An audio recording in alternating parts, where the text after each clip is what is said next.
नमस्कार और the deep dive में आपका स्वागत है। आज हमारे पास पड़ताल करने के लिए एक बहुत ही असाधारण विषय है। हमें हमारे एक श्रोता ने कुछ स्रोत भेजे हैं। ये बाबा जय गुरुदेव जी महाराज की भविष्यवाणियों से जुड़े हैं हम्म। और ये शाकाहारी सदाचारी बाल संघ और अमर संदेश पत्रिका जैसी जगहों पर छपी बातों पर आधारित हैं। अच्छा।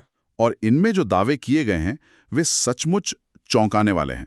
तो हमारा काम आज इन भविष्यवाणियों की परतों को खोलना है और ये समझना है कि ये भारत और पूरी दुनिया के भविष्य की कैसी तस्वीर पेश करती हैं। ये वाकई में एक बहुत दिलचस्प विषय है और हमें ये याद रखना होगा कि हम यहाँ एक आध्यात्मिक गुरु के दृष्टिकोण, उनके शब्दों का विश्लेषण कर रहे हैं। बिल्कुल। उन पर कोई फैसला नहीं सुना रहे हैं। इन स्रोतों की सबसे खास बात है इनका दायरा।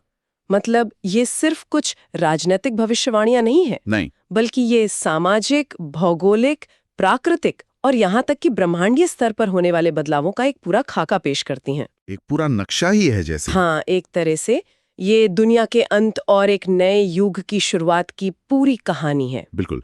तो चलिए इस कहानी के पहले अध्याय से शुरू करते हैं, जो भारत पर केंद्रित है। इन स्रोतों में भारत के एक ऐसे कायापलट की बात की गई है जिसकी आज हम शायद कल्पना भी नहीं कर सकते।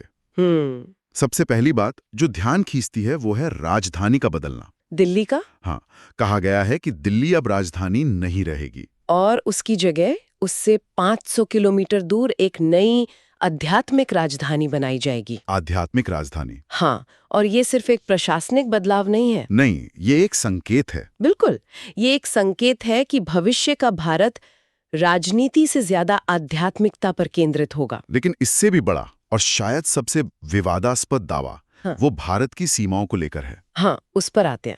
इन भविष्यवाणियों के मुताबिक नेपाल, तिब्बत, लंका, बर्मा, पाकिस्तान, यहाँ तक तो फिर भी ठीक है, और यहाँ तक कि अरब देश भी, वे टूटकर भारत में शामिल हो जाएंगे, एक अखंड राज्य की कल्पना। एक मिनट, अरब देश भी? जी। ये तो आज की भू राजनीतिक हकीकत से इतना परे है कि यकीन करना मुश्किल है। क्या स्रोत में ये बताया गया है कि ये होगा कैसे? मतलब इतने बड़े पैमाने पर देशों का विलय, क्या कोई सैन्य कार्यवाही? नहीं, स्रोत इस कैसे पर ज्यादा विस्तार से बात नहीं करता, लेकिन ये बताता है कि एक स्वाभाविक प्रक्रिया होगी। स्वाभाविक? हाँ, जहां मौजूदा राष्ट्र आपसी लड़ाइयों और अंदरूनी कलह से इतने कमजोर हो जाएंगे कि वे भारत में विलय के लिए मजबूर हो जाएंगे। अच्छा, तो ये विजय से ज्यादा एक तरह का विघटन और पुनर्गठन है। बिल्कुल। और इसी के साथ दुनिया में शक्ति का संतुलन भी पूरी तरह बदल जाएगा। कैसे? संयुक्त राष्ट्र यानी यूएन हाँ। और सुरक्षा परिषद, हाँ। इनका मुख्यालय अमेरिका से भारत आ जाएगा। ये सीधे तौर पर वैश्विक नेतृत्व के हस्तांतरण की घोषणा है। तो ये सिर्फ सीमाओं का विस्तार नहीं है? नहीं, यह एक वैचारिक विस्तार भी है और लगता है कि इस नए विशाल भारत की नींव भी नहीं होगी। स्रोतों में एक नए संविधान का जिक्र है। हाँ, जो पहले हिंदी में होगा और फिर संस्कृत में। हाँ, ये बात मुझे बहुत दिलचस्प लगी कि संविधान इतना सरल होगा कि किसान भी उसे गीतों की तरह गा सकेंगे। ये बिंदु बहुत महत्वपूर्ण है। ये आधुनिक जटिल कानूनी दस्तावेजों के बजाय एक ऐसे शासन विधान की ओर इशारा करता है जो लोक परंपरा और संस्कृति में रचा बसा हो। सही बात है। भाषा का चुनाव भी हिंदी और संस्कृत इसी विचार को पुष्ट करता है। यह एक तरह से पश्चिमी कानूनी परंपराओं को पूरी तरह से खारिज करके एक स्वदेशी प्राचीन मॉडल को अपनाने की बात है। तो अगर हम इन सभी बिंदुओं को जोड़ें तो ये अखंड भारत की कल्पना सिर्फ एक राजनीतिक नक्शा नहीं है, बल्कि एक सांस्कृतिक और भाषाई साम्राज्यवाद की रूपरेखा भी है, जहां एक विशिष्ट जीवन शैली और भाषा को केंद्र में रखा गया है। अच्छा, तो इस बात को थोड़ा और खोलकर समझते हैं। जब आप एक विशिष्ट जीवन शैली की बात कर रही हैं, तो इसका मतलब क्या है?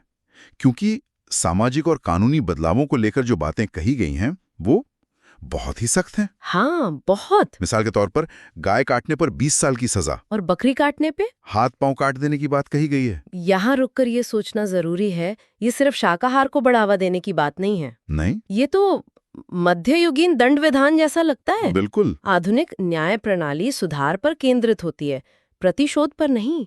लेकिन इन भविष्यवाणियों में न्याय का एक बहुत ही कठोर और तत्काल रूप दिखाया गया है। हाँ, जैसे मांस मछली या अंडा बेचने वाले को मौके पर ही 10 साल की सजा। और शराब की दुकानें पूरी तरह से बंद। हाँ, पूरी तरह से। मतलब ये सब एक ऐसे समाज की तस्वीर पेश करता है जो नैतिक रूप से बहुत ही नियंत्रित होगा। और ये नियंत्रण सिर्फ आम लोगों पर नहीं है। नहीं, शासकों पर भी लागू होगा। बिल्कुल। कहा गया है कि देश का राष्ट्रपति और प्रधानमंत्री भी शाकाहारी और सदाचारी होगा। और साथ ही सभी नग्न सिनेमा बंद कर दिए जाएंगे। तो ये खान पान से लेकर मनोरंजन तक जीवन के हर पहलू को एक खास नैतिक ढांचे में डालने की कोशिश है। बिल्कुल।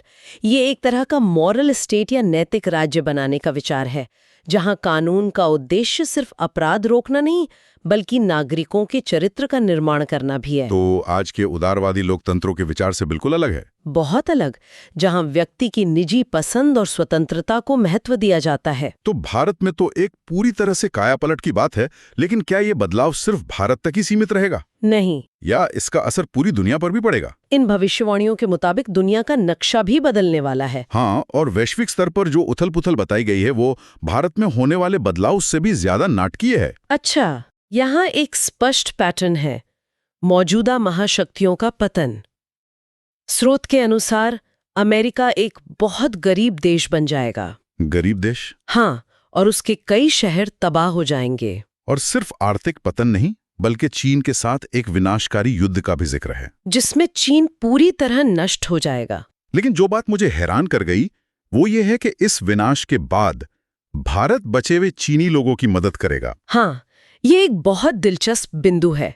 ये भारत को एक दयालु महाशक्ति के रूप में स्थापित करता है। बिल्कुल। ये दिखाता है कि भारत का उदय दूसरों को नष्ट करके नहीं, बल्कि विनाश के बाद पुनर्निर्माण में मदद करके होगा। ये शक्ति की एक अलग परिभाषा है। इसी तरह मुस्लिम राष्ट्रों के बारे में कहा गया है कि वो आपसी लड़ाइयों में ही अपनी ताकत खो देंगे और उनकी आबादी बहुत कम हो जाएगी। लेकिन इन सब राजनीतिक और सैन्य बदलावों से भी ज्यादा अजीब बात सांस्कृतिक उलटफेर की है। वो चोटी और साड़ी वाली बात।